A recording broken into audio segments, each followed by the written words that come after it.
Hello everyone, welcome to my YouTube channel. So this session I'll go through the Abaqus tutorial, that is model analysis on tuning fork. Okay, so finding the natural frequency of the tuning fork. Let's get started. Yeah, so I'll go to open. So this time I'm going to import the model, that is part. So I'm looking for the step file. You can filter it. Okay, it should be in desktop, the tuning fork step file. Just import it here. The part name is same, just click on OK. The model will be imported. Okay, so it shows the curvature regions that I need to apply the fine mesh. I'll do it later. So you can use the modes as well as the part dialog box in the chart only, that is free. So first thing is I need to assign the section. So select whole model, just click on done. So here I may need to assign the selection. So it is solid model. So material I need to assign, just select this, and general I need to assign the density 7.8 into e raised to 9. I'll apply, and here elastic, it should be in megapascals. I think it's between pascals. Okay, and it should be in, yeah, Poisson's ratio is constant 0.28. It is megapascals. Here the unit system plays very important role. Okay, so while assigning the unit system you may need to take care of each and everything. Okay, the sizing I'll take it 0.5 and just apply, click OK, and I'll consider the tetrahedral mesh. I'll just run this. You need to remember this Abaqus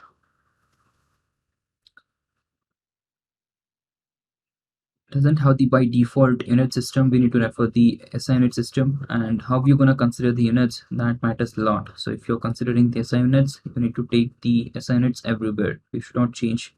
Okay.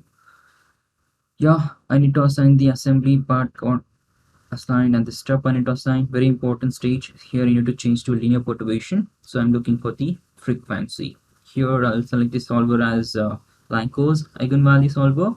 The range should be 10. Okay, frequency range up to 10 modes I need. I can select it, and even you can define the range, but I don't want at the moment. Okay. Yep. So next thing is to deal with the interactions not needed, the loading, no fixtures needed actually. Okay, I'll just select the symmetry and hold the shift, select these two faces, click on done. Okay, the last one, so it will just constrain all the modes. Yep, so job I need to submit. I'll create the job, you can name it. Okay, it is frequency. Don't include the space and all here, or else you will get the error, remember that. So once you're done with that, you can directly go to the job, but still it is not created. I think I'd switch somewhere else. It is creating step 2. I'm gonna click somewhere else and cancel it. Yeah, I'll switch to module, and it is job. Yeah, it is not that complete. Just click on OK to complete it. Yeah, now you could see the frequency job is created. Simply submit it at the moment. Yep, so job is completed. You can switch to the visualize mode, that is module. Okay, and first if I just click on this, you will get the ODB option. So for that you need to open the location. So this is the location which I had defined it in temp directory. Yeah, so now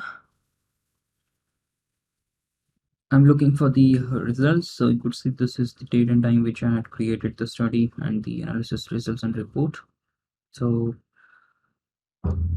here if you want to check the number of frequencies list, you need to switch to the results and the step/frame. So here you could get all the results. So for this 443 here again, the last one is 4804 here as well. So this is same in all the three softwares. So you can switch to the results displacement tab. You could see the, it is not uniform. I'll just take it as uniform, the scale deformation.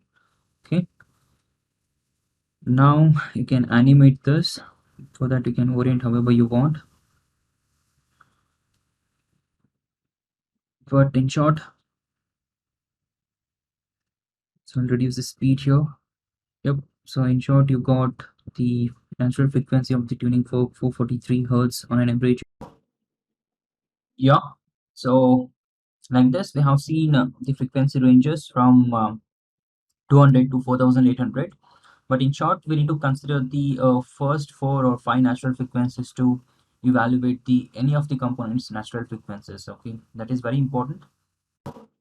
And one more important thing is to evaluate the natural frequency of any of the components, we need to check for the modes, how exactly they behave in practical scenarios. This tuning forks, why we use it to check the resonant frequencies, right? So if we hit this tuning fork at 443 hertz, it will resonate. So to find it out, so we need to check practically how it is resonating. So with respect to that, we need to check in the Abaqus solver modes. So which mode is giving the same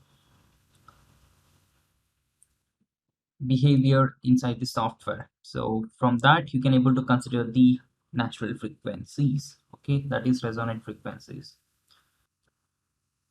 Yep. So that's all about this session. Thank you all. Stay tuned. Bye everyone.